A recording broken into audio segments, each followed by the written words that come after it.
Assalamu alaikum. I hope you all are fine and good. So basically, welcome back to the channel because I was just too busy. That's why I didn't come. अब video बनाने का मौका मिला है तो topic सोचा कि कोई ऐसा होना चाहिए कि जिससे अवेयरनेस पैदा हो। एक शख्सियत है जिससे ना हम अप्रिशिएट करते हैं ना उसका जो है शुक्रिया जाके करते हैं, क्योंकि हमारे दिल के अंदर उस शख्सियत की अहमियत ही नहीं है ना।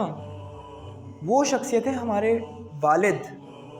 माँ का माशाल्लाह सबको मालूम है कि हमारी जो माँ है वो एक अहम किरदार अदा करती है और ये हकीकत है, मैं इससे डिनाई नहीं करता। और माँ के कदमों के नीचे जन्नत है, लेकिन कोई मुझे ये बताएगा कि वहाँ उस जन्नत में जाने की चाबी, क्योंकि चाबी बगैर तो कोई लॉक नहीं खुलता ना, उसकी चाबी कहाँ है? तो मेरे भाई, मेरी बहनों और अजीज़ों, उसकी चाबी बाप के पास है। क्यों भूल जाते हैं कि बाप भी एक अहम किरदार अदा करता है, आपको पढ़ाता है, लिखाता है, आपकी ज़रूरियात ज़िंदगी पूरा करता है। बाहर क्यों रहता है वो, धूप में क्यों जलाता है अपने आप को? सिर्फ हम लोगों के लिए, अपनी फैमिली के लिए। अगर खुदा ना खास्ता जिसका बाप जल्दी चला जाता है या जल्दी फौत हो जाता है तो उससे पूछो क्या अहमियत है बाप की उसकी ज़िंदगी में। वो कहता है काश अगर मेरे वालिद होते तो मुझे फला काम ना करना पड़ रहा होता। तो अहमियत ऐसा क्यों है कि किसी की चीज़ के खो जाने के बाद ही उसकी अहमियत होनी है, उससे पहले क्यों नहीं? तो खैर बात बहुत आगे निकलेगी। बात यह है कि बस मैं दो स्टोरीज़ आपके साथ शेयर करूँगा। पहली स्टोरी तो उस नाफरमा बरदार औलाद की है जो अपने बाप को हमेशा ताना देता रहता था कि आपने मेरे लिए किया क्या है, आखिर आपने मेरे लिए क्या प्रॉपर्टीज़ जमा करी, क्या चीज़ें बनाई हैं, जबकि वो उन्हीं के बनाए हुए घर में रहा करता था। अब बाप अपनी जो बुक है उसमें लिखा करता था, बाप ने अपनी बुक लिखी हुई थी कि जो है मेरे मरने के बाद क्या क्या होगा। तो पहली जो बुक का जो पहला पन्ना था, बाप इंतकाल कर गया तो माँ बाप को नहीं देखते लोग आजकल देखते हैं कि वो वसीयत में क्या लिख के गया है। तो बेटों ने भी यही किया, जाके उसकी डायरी सबसे पहले चेक की तो उस पर लिखा था कि इस घर के नीचे जो है सोना दफन है, इसे तोड़ो, खोदो और निकाल लो। बिना कुछ सोचे समझे लालच में इतने अंधे हुए कि उसे खोदा और सोने की तलाश करने लगे। थोड़ा खोदा, फिर और खोदा, फिर और खोदा, तो पता ये चला कि पानी के सिवा उस घर के नीचे कुछ भी नहीं है। आगे पन्ना जब उन्होंने पन्ना आगे किया तो पता ये चला, लिखा था आगे कि ये घर मैंने अपने पैसों से, अपनी मेहनत की कमाई से बनवाया था, अब तुमने तोड़ा है, अब बनाकर दिखाओ। तो कहने का मतलब ये है कि बाप जाते जाते उन्हें बता गया कि देखो मैंने ये किया था तुम्हारे लिए और तुम लोग सोच रहे थे मैंने किया क्या है। और दूसरा किस्सा जो है वो मतलब कहने का ये है कि देखो दुनिया में तो जो उन्होंने भुगता वो भुगता, खुदा न खास्ता आखिरत में अगर जवाब देना पड़ गया तो क्या करेंगे नहीं मालूम। दूसरा किस्सा फरमा बरदार औलाद का है, फरमा बरदार बेटे का है। बनी इसराइल में एक बेटा था जो कि जिसके 4-5 बहन भाई थे। जब विरासत तकसीम हुई तो सबने कहा कि भाई फ़ला चीज़ ये, फ़ला चीज़ ये और फ़ला चीज़ ये। विरासत तकसीम हो गई, अब बचा बाप। फैसला ये हुआ कि बाप को अब भाई फैसला करने के लिए अब कोई राज़ी नहीं कि कौन बाप की खिदमत करे। तो अब फैसला ये तय पाया, जो छोटा बेटा था वो थोड़ा नेक था, नेक के साथ साथ समझदार भी था। सिर्फ नेक होना काफ़ी नहीं है, उसके लिए दीन की समझ होना भी ज़रूरी है। तो बेटा जो था बड़ा समझदार था, उसने कहा बाप की खिदमत मैं करता हूँ, मेरे हिस्से में जो भी आया आप लोग आपस में तकसीम कर लो। खैर उसने बाप की खिदमत करी, कुछ अरसे में बाप का इंतकाल हो गया। बाप इंतकाल कर गया तो उससे राज़ी था, लेकिन उसके हालात कुछ बेहतर नहीं थे।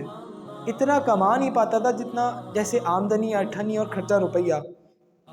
काम खर्च उसका बहुत ज़्यादा था और उसकी आमदनी बहुत कम थी।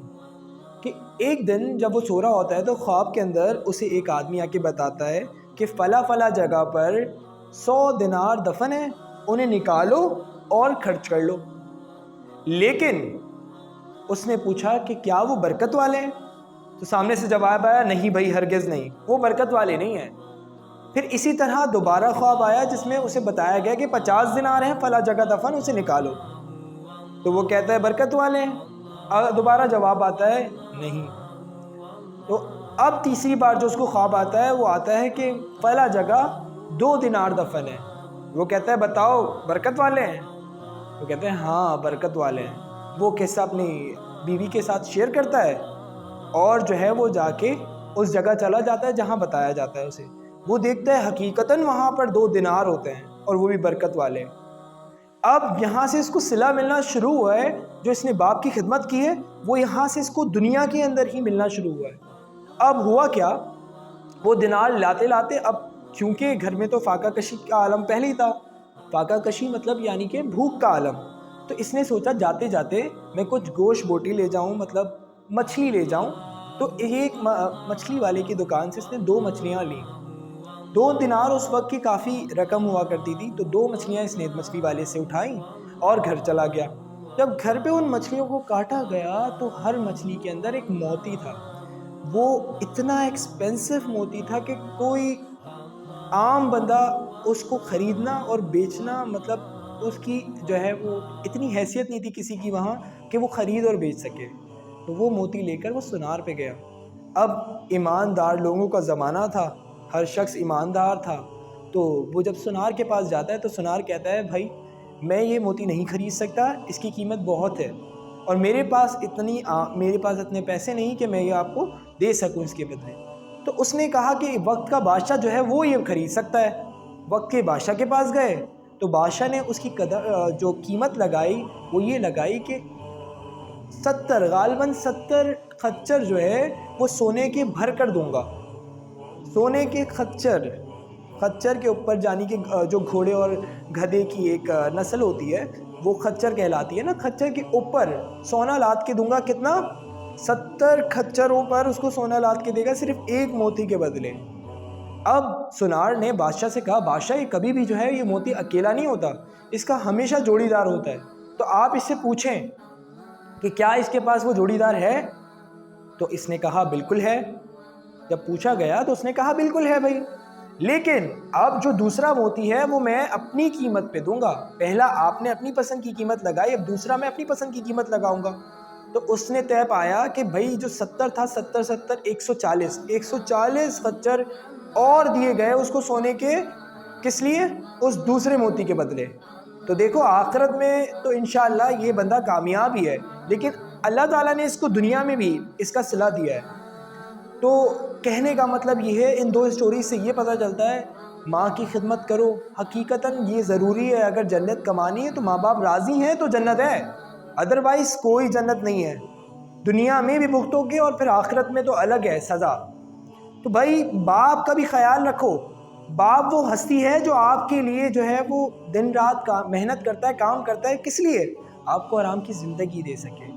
جزاکم اللہ خیرہ، دعاؤں کی درخواست ہے۔ اللہ حافظ۔